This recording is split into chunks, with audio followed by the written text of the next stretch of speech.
Hello and welcome to Two Mystics Walk into a Bar. I'm in a very different bar today. My background is different. There's a wonderful grandfather clock behind me, and Peter and I are here to talk about lazy religion and lazy beliefs. Yeah, Whoa. Maggie, I was so struck by your recent Substack piece called "The Lazy Atheist." Catchy title, by the way. And maybe you could share with the folks kind of the setup, which is you often wear your, as you call it, dog collar as a reverend when you're doing your stand-up comedy work, when you're, walk into a cafe or whatever. And what is it like when you walk into a secular space, some random space, particularly the green room backstage at a comedy club, and you are wearing, oh, here comes the reverend, and everybody stops talking. Yeah, and not Share. only that, but the Reverend is old as well. She's not even young. Well, there's that. Well, So what's mostly. that play there? Well, mostly it's fine, but there's an awful lot of people on the comedy circuit who are on the spectrum, and I'm very slightly on the spectrum as well. Hmm. So I get all that, but there's an awful lot of angry atheism, and I get that too. And I just fret a little about laziness in religion and in atheism and in all the other things because it's so easy to say, that's rubbish, I don't believe it. And my classic was when somebody said to me, you seem like an intelligent woman, why don't you just use your brain and see that there's nothing? And of course, I didn't have the esprit d'escalier to make a sensible remark at the end of it. But the Never, answer never, to that always is, later. you're really certain that there's nothing. There's my husband walking past in the background. Yes, I see. You're really certain. And certainty is the opposite of faith. So if you're so certain, have you had any time or effort to look into this thing? Whether you hate God or you love God or you literally don't believe in God.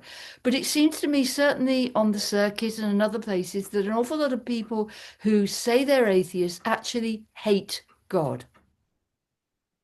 Yeah, there's something else at work, and as your piece also addresses, there's often when you sit with folks who are the most vocal and certain atheists, of course, it comes off immediately as a kind of brash dismissal Yes. and a kind of condescension that is naturally off-putting and one wants to react. And just to insert my own views here, I'm pretty much an on the fence theist anyway. I often define myself as agnostic. And we'll work our way around to that term eventually as well. But theism and atheism are two generally certain stances. There is a God, and God is A, B, C, D, X, Y, Yeah. Z, or there It, is no God. The whole idea is ludicrous, and there's nothing. There's just matter,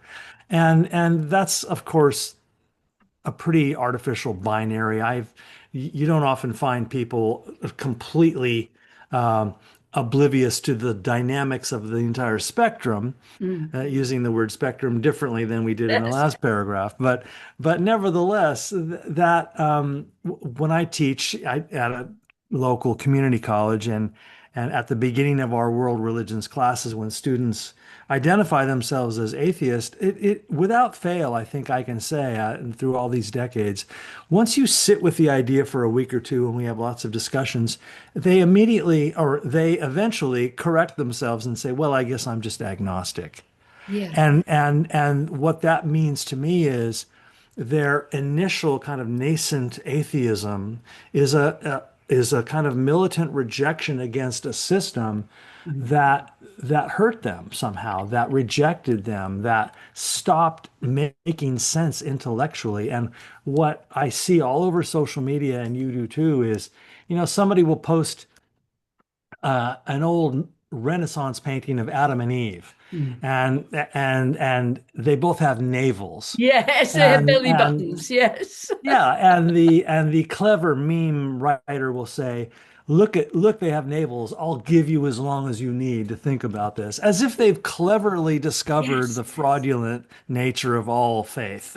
Yes. Well, the It's thing like, dude, is, that's a painting based on human models. Why is that suddenly, gotcha, all religion is garbage? yeah, That's a strange thrill that the meme creator and the secondary posters get. It's like, yeah. look at you stupid religious people. You can't even see that Adam and Eve have navels. And I'm like, No, that's a aren't Renaissance photographs of Adam and painting. Eve, and the whole thing's a myth and it's all metaphor. And like it would take 9 hours to explain why that's so absurd. But I just watch these and scroll on by thinking that's the level we're dealing with so-called atheists. And that's exactly the level we're dealing with a lot of fundamentalist religion too, Well, because it's there it is. all literal. Yes. It's either true or it isn't. It's like this, and Yeah. that's the only way it is. And I've been reading a book lately. I was recommended to read it by a friend who's having some emotional crises with religion, and it's all about the rapture. Mm. And it's just confirmation bias. Now, that's something that Brian McLaren talks about a lot, these levels of bias that we have. Now, I Yeah. admit I have a confirmation bias because I do believe there's a God, but he's not the kind of God that the atheists hate. Yes. And I have a relationship with beingness in the universe. I can't explain it. So really, I'm an agnostic too, because an awful lot of religion just goes, "Pfft, no, I can't be going with this. And I cannot be going with the idea that people who worship Jesus are going to be raptured. And this book, it's just bringing everybody back to his belief that only Christians get raptured. And that kind of thing is must create more atheists than anything you can imagine. Because what kind of Exactly. God has condemned to hell everybody who existed before Jesus was born?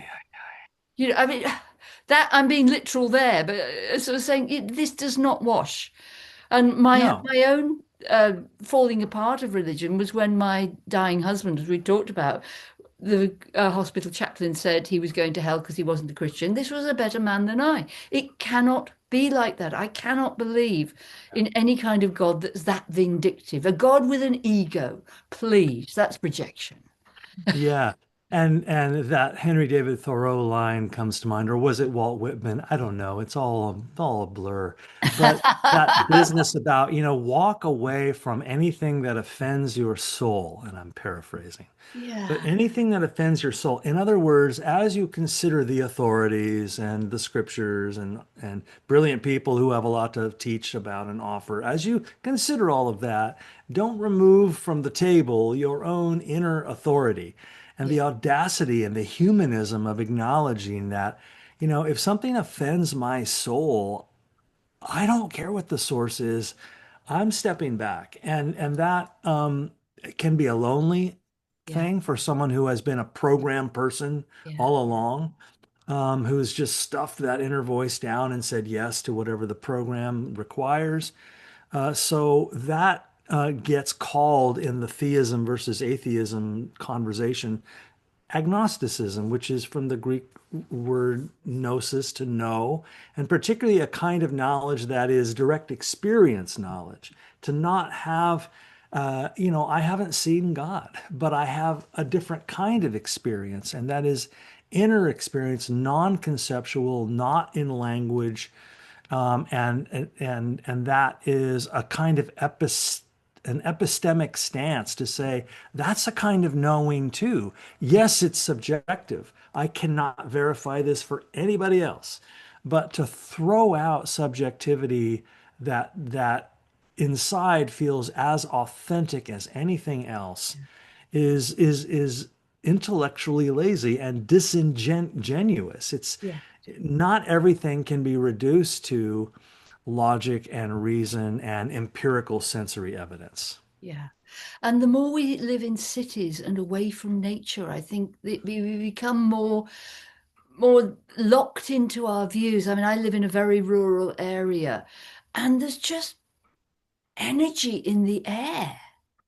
When you go out at night, my ordaining bishop said to me, the spirits, he's a very unusual bishop, said the spirits are out of the trees at night. The divas come out at night. That's why it feels spooky. And I can walk down the pathway by the side of our house down to the next farm at night, and I can feel something. Yeah. I feel something. And I think I'm probably very blessed because Richard Rohr says, if you've had one experience of the divine touching your soul, that's enough for a lifetime. And people like Lady Julian of Norwich had one experience when she was really ill and wrote these amazing works about it, but it was just the one.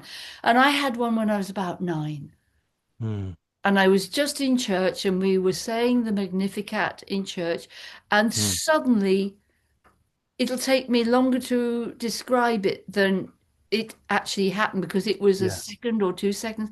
But suddenly there was color I could taste and sound I could touch and Mm. voices I could see. I can't say anymore, but everything was just glorious. And this voice said, "You will do this."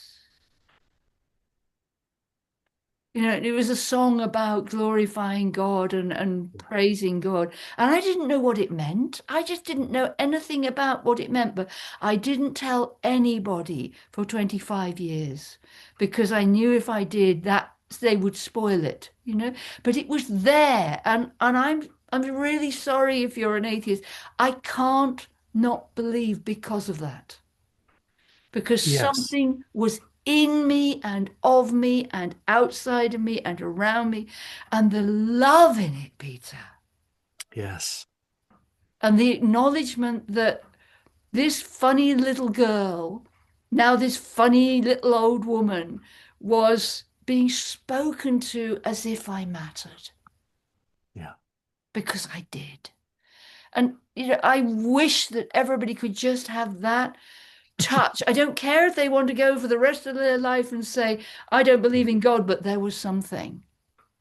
And the fact that that experience arose in a very specifically Christian context, I'm presuming Church of Yeah, England, Roman Catholic yeah, Church, and with the Magnificat and all this Mary stuff, and it's like, okay, that's a specific traditional lane, but the experience itself transcends tradition. I love this line from your piece: mysticism has no religion, but rests joyfully in the root of every faith.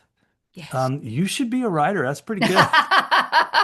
No, I'm telling you, I'm so jealous. That sentence kills. I'm gonna tattoo that somewhere on my body. Yeah. It's Well, that's the thing that about bit at the mystics. end, Mystics talk to God. Go on, go on. right? Sorry. Yeah. No, that it rests joyfully in the root of every religion. What an image. That really sang to me.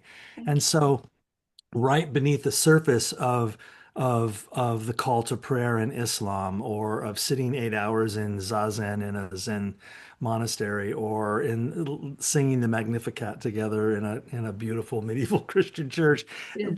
or sitting in the desert by yourself. And that's how it happened to me. I was about 15 Yeah. and camping with my parents, and I just awoke at 3 in the morning for some reason. I slipped out of the tent and went to the top of a bluff and just experienced the eastern sky lightning, and there was a warm wind, and like you just shared, I can't really give you much content about what happened that morning, but it was a kind of permanent cosmic shift, Yeah. and uh, that's what all the mystics are talking about. Yeah. Yeah. The greatest religious experience of my life was at the Grand Mosque in Kairouan in Tunisia. A set one Why? of the great Islamic places that you're meant to go on pilgrimage. And I was Mm, just there on a package holiday. It was after my marriage had broken up, and I was out there on my own. I was dressed as a Muslim woman because a single woman in her 40s in places like Tunisia was going to be approached right, left, and center. So I was wrapped up to the eyeballs, and I went to the mosque as a tourist, and I went and stood by the Holy of Holies, the prayer room, mm. and asked to go in. I just asked, "May I go in French? May I go in? May I go in?" And a couple of the people said, "Are you Muslim?" And I'm afraid I told a lie. I said, "I'm Bahir," because I think that's pretty close. Jason. Yeah. Yeah. Baha'i. I'm Baha'i. And I had Yeah. washed my hands and my feet, and I was respectfully dressed. And eventually, a man let me in. And I Mm. walked into this room, which had never been entered by anyone who was not either praying or cleaning it for 900 years. That's right. And I fell on the floor on my face with awe because there was just so much grace in that room. There was nothing had to say to me, go down on your face, child, but I Yeah. couldn't not. Wow. I spread my arms out, and later when I was ordained, it was the same. You lie on the floor on the ground and you spread your arms out, as in total humility for my. Yeah. Yeah. Right. And oh, I just wish that everybody could have these moments of transcendence when you just know you're a minuscule part. You are a molecule in the body of God. That's Yeah. the Kabbalistic teaching, which is that you are a molecule in the body of the Christ that is being born of God.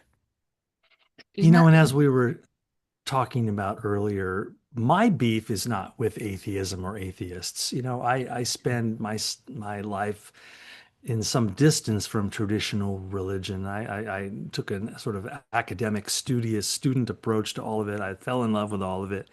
But I'm reminded of a line from Martin Buber, the great Jewish philosopher of the 20th century, I and thou and all that stuff. And I'm going to paraphrase again, but he said something like this, that God loves a passionate atheist more than a lukewarm Jew because I would imagine that's true. Yeah. because they're at least they're engaged with the Yes. possibilities, with the question. They're rejecting something with Yeah. great passion. That means they're kind of in the conversation still. Yeah. Yeah. And I think Buber and Abraham Joshua Heschel suggests the same thing, that if you've lost your sense of wonder, if you're just kind of going to your synagogue, temple, mosque, church, Yeah. ashram, because you're trying to get new real estate contacts or something, or it's because what your family does, you're afraid of the peer pressure of like, why aren't they in church? Yeah. Then you might as well just not bother, because there's no experience, there's no aliveness, there's no juiciness in it. So I liked that framework that Buber does. It's like, hey, passionate atheists are, Yeah. God enjoys that more Yeah. than complete apathy. And Absolutely. but so it gets to that heart of, at least they're still kind of in the room wrestling with Yeah. it. I think we all wrestle. I mean, the word Israel means one who wrestles with God, Right. you know. And I'd have a little bit of a thing about the anti-theists who hate God, but then Yeah. they're exactly the same as the fundamentalists who hate anybody else's God. Yeah. Yeah, That and need to that's mock. okay. There's a wound here, but Yeah. can you not look inside the wound? It's throwing the baby out with the bathwater, I think. Right. And that, when I encounter that consciousness, I just feel a little compassion. I don't feel any condescension because, again, I don't No, know. I, no, I, that's I don't fair I enough. don't No, have I any don't know.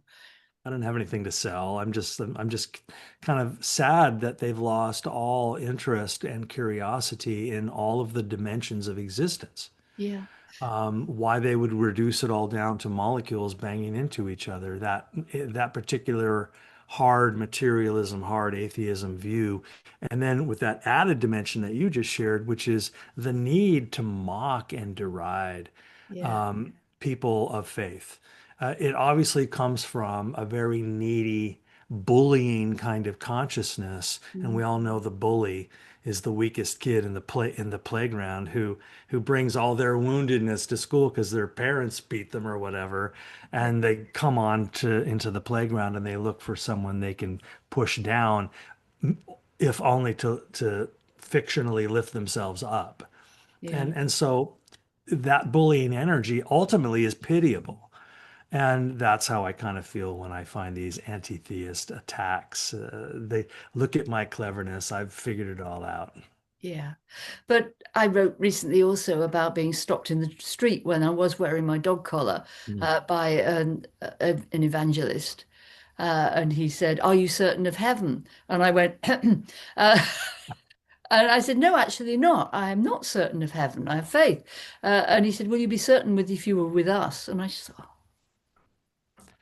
Oh boy. How you can't be certain.